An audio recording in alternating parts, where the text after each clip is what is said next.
Good morning. काल गावावरून यायला उशीर झाल्यामुळे आज सकाळी उठायला पण जरा लेटच झालं. त्यानंतर घरातली सगळी कामे आवरून घेतली. आपली छोटी छोटी कामे तर चालूच राहतात, पण ज्या दिवशी उठायला उशीर होतो त्या दिवशी सगळ्याच कामांचा कंटाळा येतो आणि कामे पण पटपट आवरत नाहीत. पहिले तर स्वयंपाक वगैरे आवरून घेतला आणि त्यानंतर घेतले होते भांडी घासायला. भांडी घासून किचन क्लीन झालं की अर्ध काम पूर्ण झाल्यासारखंच वाटतं. घरातील सगळी कामे आवरून झाली की त्यानंतर बाहेरची पण सगळी कामे पटकन उरकून घेतली.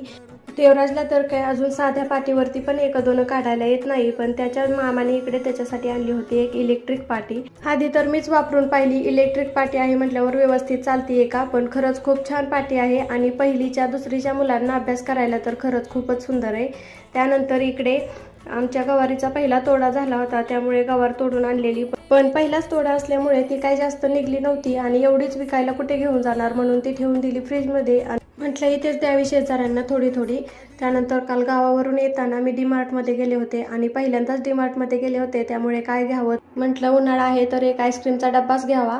आणि त्यामध्ये किती पैसे वाचले डीमार्टमध्ये घेतल्यामुळे आणि त्याची टेस्ट कशी आहे ते तुम्हाला उद्या सांगते.